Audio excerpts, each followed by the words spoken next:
What's up, guys? How are you? Happy Saturday. Welcome in to another episode of the Daily Juice Podcast. My name is Matt Perrault. You guys can follow me across all of my socials at Sports Talk Matt.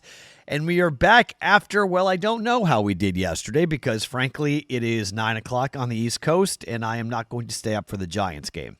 That money line play was the play of the day, though. So I don't know how the BettingPros play of the day went.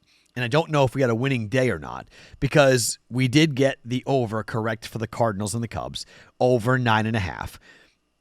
I did not get the prop right. Well, actually, I don't know about the prop yet, so we got to wait and see how that plays out. But I don't believe, no, that missed. So that's a quarter unit there down. So that should be, we're down a little more than that. We a quarter unit down. So we're still up for the day. But if the Giants money line comes in, we win. If the Giants lose, it's a losing day because of the quarter unit we missed on that. I did want to bet. I'm mad at myself because I had PCA to hit a home run and then I deleted it. So Flores was the other one, and I forget what the other side, but that one missed from a home run. Buxton for the Twins. I had him to hit a home run. So that home run, 4th of July home run parlay missed for a quarter unit. But the Cubs Cardinals goes over.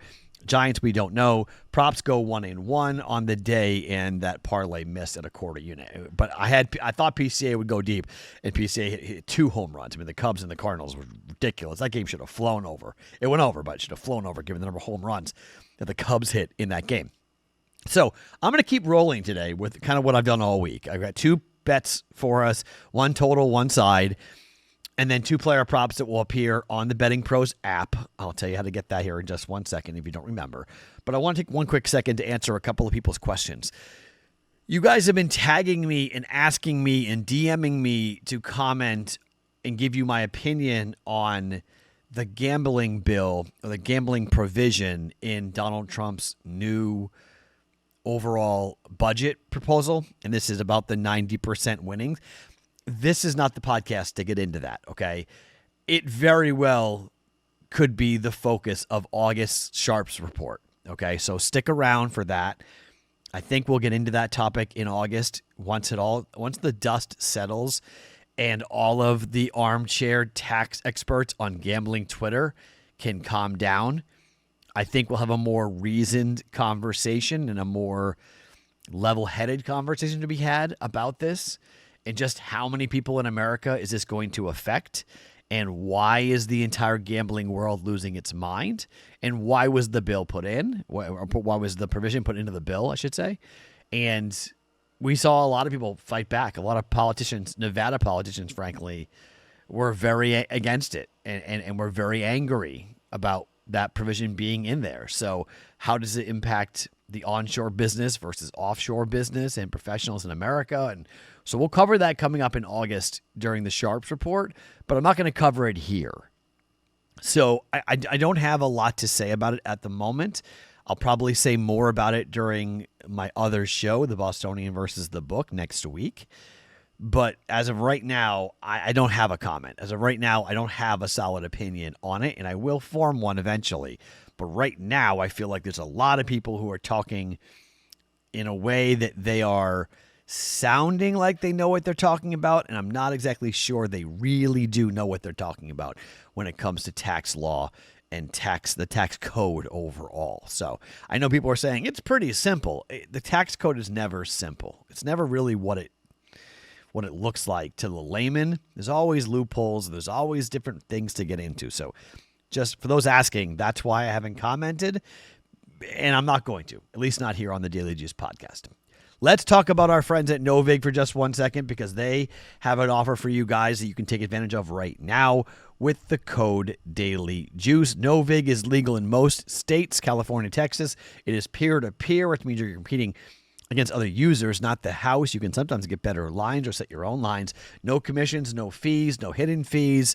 Uses a coin deposit system. It is real money that you're playing with, however. You can use the code DailyJuice for 50% off your first coin purchase up to $25. Check it out now at bettingpros.com/juice. That's bettingpros.com/juice to take advantage of the offer from our friends at Novig. Okay, let's start with the Red Sox and what they did yesterday against Washington. 11-2. Red Sox mashed yesterday. Now, Red Sox have won 3 out of 4. Trevor Story had 4 hits. Red Sox pounded Nationals pitchers. Same two teams go at it here today with Walker Buehler on the mound against Mitchell Parker.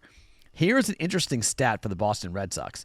They are number 3 in baseball for RBIs against left-handed pitching this season. 129. They're tied with the Tigers. Only the Yankees have more RBIs against left-handed pitching this season.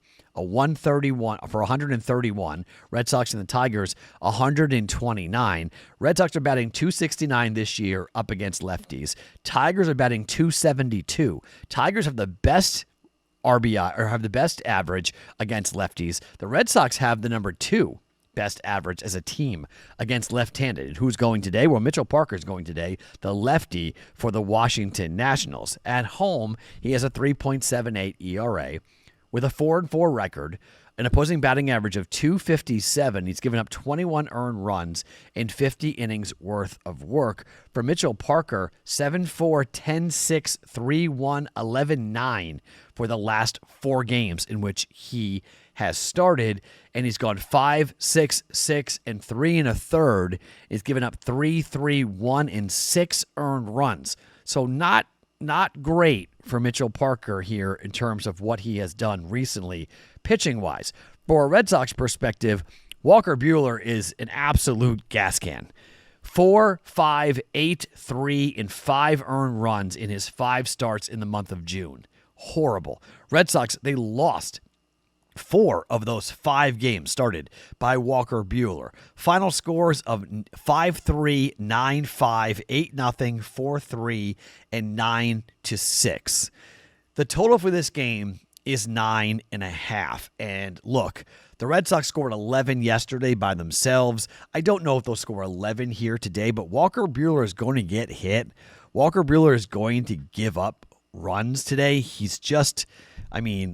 his ERA is 6.45, and the Red Sox have no choice but to keep running him out there, and eventually he's going to give up runs. The Red Sox now are only asking him to go 4 innings. He's gone 4, or the last 3 starts have been 3 1/3, 4, and 4 innings worth of work, 8, 5, and 4 earned runs. So in those 9 1/3 innings worth of work, Walker Buehler has given up 17 earned runs. He is not a Major League Baseball pitcher. He's just not. Red Sox Nationals over 9.5 here today between these two. Red Sox probably win. Red Sox score. I like the team total for the Red Sox over 2. I like that. But I'm just going to play the game over because Walker Buehler, I think, gets hit pretty good here today by Nationals bats.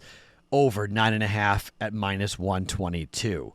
Second bet for us here today, we're going to go and take a look at those Tigers. Why? Well, they're playing on Fox against Cleveland on the road against Logan Allen, left-handed pitcher. We told you about what the Tigers have done against lefties this year. Number 1 average against lefties at 272, number 2 in RBIs with 129, and they're facing a lefty in Logan Allen who hasn't been great at home. He has a 4.31 ERA, a 3-4 record, a 2.66 opposing batting average, 19 earned runs in 39 2/3 innings worth of work. In his last start at home against St. Louis, 6 innings, 3 earned runs. Against Toronto, 5 2/3, 3 earned runs. Both those games were losses for Logan Allen at home for the Cleveland Guardians. On the flip side, the Tigers turn around and throw Casey Mize, who's 8-2 with a 2.86 ERA overall. Little higher on the road, 3.5 ERA on the road, 3-2 record.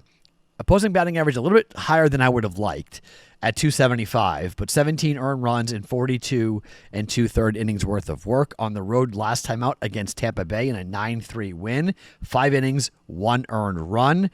Against the Orioles, 2 starts ago on the road, 5 1/3, just 2 earned runs, but the bullpen got lit up lost the game 10-1. 4 2/3 of innings against the White Sox on the road, and a 3-2 loss in extra innings, but only 2 earned runs given up there. So last 3 road starts have been very good. The team has won overall the last 3 games started by Casey Mize, and the price isn't bad here. Left-hander with the Tigers' ability to match lefties. Casey Mize on the bump. If they score 4 runs, they're most likely going to win this game. The money line price isn't that bad, about $1.30 or so for the money line here with the Tigers. I'm going to bet the Tigers. Give me the Tigers on the money line to beat the Guardians here. And the Tigers are a team that losing back-to-back games to the Nationals, now having an off day yesterday, having a chance to play here today. Oh, I guess, sorry, they're playing right now. Excuse me. They're playing the Guardians right now. It's 2-1 Detroit through 6, so they are playing. Not an off day, excuse me. They're playing today. But a chance to snap the 2-game losing streak here, up 2-1 on the Guardians. I think they bounce back here with Casey Mize on the mound here. Cleveland, by the way, leads the season series 3-1. So if the Tigers win tonight, currently going on, I think they win tomorrow, even up the season series at 3 games apiece between Detroit and Cleveland here. Detroit trying to win their 25th game on the road this year. Cleveland trying to win their 21st game, move over 500. They're 20-20 at home so far. Detroit, Cleveland, moneyline Tigers at -132. All right, so the 2 Major League Baseball player props that you can go ahead and jump in with. They're going to be on the BettingPros app. I'm going 1-1 like every day, and I'm trying not to. So hopefully we're due a 2-0 day at some point. I mean, it's been 1-1, 1-1, 1-1. We're only betting to win a half a unit, okay? Don't bet full units on this. I've told you guys this before. We're not betting full units, half unit plays. But to find the player props, you're going to go to the BettingPros app in the App Store or Android Google Play Store. Download it. It's free. Then go and search @SportsTalkMatt or go to bettingpros.com/Matt, and you will see the player props right there on my bio. You will see the 2 plays that I make each and every day. We wait for the lineups to be announced, and then we jump in and play it. So far, it's been an interesting experiment. I like figuring this out. We're not betting full units, so we're not committing a ton to this. We're just betting 1 unit a day, trying to find our way through it.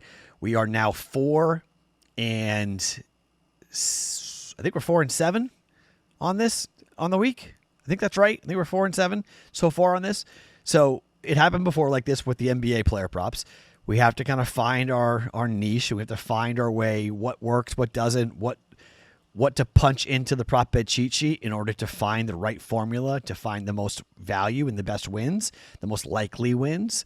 And we did that for the NBA, and we went, 8 and 38, whatever we did last year in the NBA. Took us a while to figure it out. Same thing's going on here for Major League Baseball. So we'll get it right. We're figuring it out. We'll find the formula that works. But 1-1's not horrible. It's not great. It's losing, obviously, because I'm the juice. But it's not horrible. So we'll keep rolling, keep at it here today. 2 more player props coming up later on today. My name is Matt Perrault. You guys can follow me across all my socials @SportsTalkMatt every morning, wherever you guys get your podcasts. It is the Daily Juice.